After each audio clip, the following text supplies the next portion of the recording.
Hondo yakave pakati pevakomana vairi ava vaizvito R&K African Sounds yakasiya nyika yose yakatikana nazvo nekuti vakarwadziwa nekuparadzana kwakaita varume ava. Vakomana ava vakapinda nekambo kainetsa kainziko Tina Kai. Vakomana zvechokwadi tinotenderana kuti vakanga vachiteerera music kana kuti vakainzwa panguva yacho, tinotenderana kuti zvechokwadi this one became a hit. Song inonzi Tina iyi yakabva yaitota threat kune mamwe musicians akanga aripo akanga achirira panguva iyi. Zvechokwadi nyaya yakaitika pavakomana vairi ava inorwadza zvisingaite nekuti vakazorarama vari makara asonani.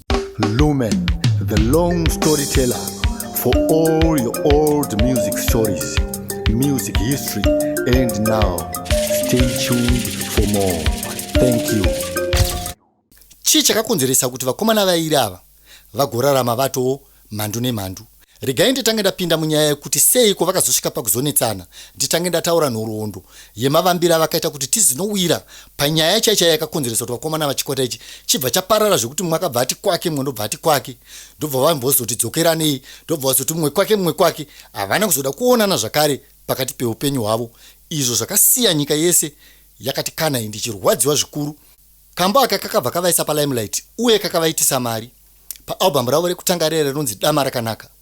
Asi mukutanga kwavo kuita mbiri tichiti vakomana vava kuenda mberi, zvakabva zvazorwadza nekuti hakuna kure kwavakaenda. Mazita avo ekuberekwa ari pamainitials anoti R&K ndirangariraisa Gombetu naCalvin Chikore. Nyanzvi mbiri idzi panotori neukama pakati pavo, asi vakazopedzera vati zviri nani ticheke ukama. Rangariraisa Gombetu ndiye akatanga nechikwata ichi akachitumidza zita rekuti Combined Effort Band. Asi vazoenda kunorekodha vakabva vazochinja zita kana kuti vakachinjwa zita nekuti maproducer ekugrama akanga aripo panguva iyoyo, especially on this project akanga ari Timon Mabaleka. Saka vakomana vakabvunza ayo achinzi anonzi Ranga uyu anonzi Kelvin, I think zvinogona kumaketa music, zvinobudisa music zvakanaka. Tikati R&K African Sounds zvinotibatsira kuti music yedu tiimakete muno muZimbabwe nedzimwe nyika dzakatenderedza nyika ino yeZimbabwe inoi. Endi zvechokwadi zvakabva zvashanda nekuti kamba kanonzi Tina akavakomana atiti kunyeberai vakangotanga nekubva vatongopinda vakomana ndobva vatongorira zvekutongodaro. Combination yavo vari vairi, it was tight, it was like hand and glove. Vakomana vanga vakabatana zvechokwadi. Ndo pamunozonzwa vakuru vedu pavanoti imbwa mbiri hadzitorerwe nyama, zvinoita kunge vaitaura R&K nekuti pavakangoparadzana chete, mumwe achienda kwake hakuna chakanobuda ikoko, mumwe achiendawo kwake hakuna chakanobuda ikoko. Saka zvaireva kuti vakomana ava vaifanira kungoita music wavo vari pamwe chete. Album ravakavamba naro iri rinonzi Dama Rakanaka, it was in 1999. After eye vakabva vangoburitsa kambo kanonzi iko Raramo. Vachingobva pakuita maalbum airi aya vakabva vatotanga kutokangazhana vakomana ava. Timu yepadziva rasekwa iyi yakarira hama we. Vaivepo panguva iyi tese ndozviziva tinotenderana kuti Tina became a hit. Sagombeto akati ndakazoedzawo nepandaigona kuti tidzokerane, asi kuna Kelvin akave makata. Nerimwe remazuva vakatoti vari kupractice vakatomboda kusimudzirana ndeu, asi vakazobatwa nevavaive navo vavaishanda navo apo vakanga vari kumapractice. Saka power hunger yakaita kuti vaone sevakainzana kunyange zvazvo paive newana akanga aine power iro rairambwa neumwe.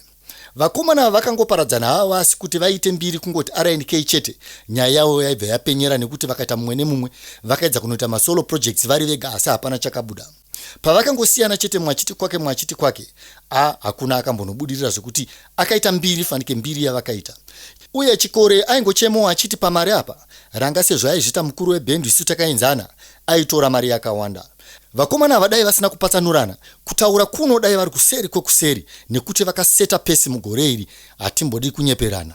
Dzimwe nziyo dzakaitwa nevakomana ava vari pamwe chete dzaiti idzo Tina, Postcard ana Xmas Paruzeva, just to name a few. Zviye zvekunzi tiri paukama zvakashaya basa kwemakore 5 ndo kuzofunga uyu ari kwake akati those fine moments of being celebrities is gone. Uye mari vakanga vachiita nemumhanzi vakanga vasaiwani. Kunyange zvazvo vakanga vakuita mabusiness avo avakanga vachiita kwavakanga vari, vakanga vasabate mari fanike vaibata through music. Saka vakabva vatenderana kuti zvaive nani kuti timbodzokerane zvakare. Saka vakadzokerana vakaitawo maalbums mamwe avakaita pavakadzokerana akaita sana Parwendo, Garisano, Kamusambo nana Super Selection. Kunyange zvazvo Divine Assignments na promota uye pakadoma panonzi Kosi Rules vakaedza kubatanidza vakomana ve R&K ava.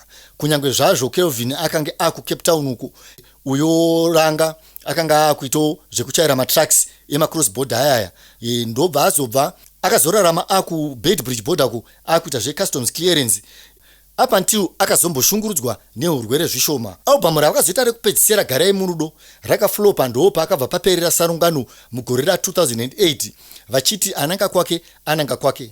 Nguva zhinji tinongoti vaigara sevakadzi vepabarika iri ngori ndeve yoga yoga.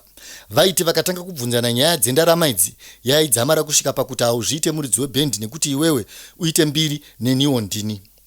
Pavakanga vorongerwa kuti vadzokerane nemapromoters anotiwo Divine Assignments iyi naCosi Rules, Sulumani Chimbeta akabva ati kana maronga kuti vadzokerane kudaiwo neniwo ndakupinda panyaya yacho, vanokwanisa kuya zvavo vachirekodha mahara kustudio kwangu, uyezve ndoda kubva ndaitawo song nevakomana ava nekuti R&K nebasa rayakaita nembiri yayakaita aiwa vanokudzira kuti tishandewo navo vadzoke palimelight. Ndo shungu dzakanga dzine mapromoters akanga aripo panguva iyi yandadoma uyezve naSulumani Chimbetu.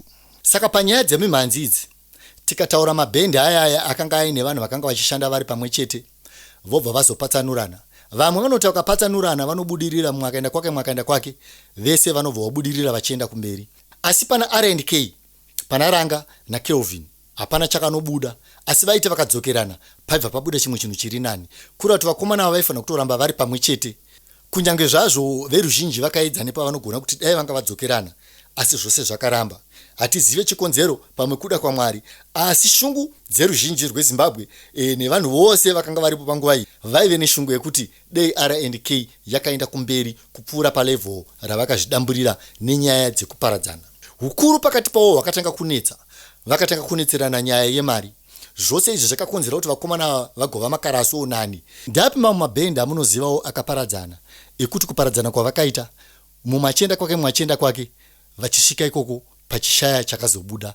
Izvo zvakabva zvazokonzera kuti mabhendi iwayo aparare zvachose, zvokuti kana pari nhasi hatichaziva kuti vanhu ivavo vari kupi, uye vamwe vari kutraya kuramba vachida kuita music asi music iyoyo ichiramba kurira. You can highlight in the comment section, tuonesane kuti ndiani nani.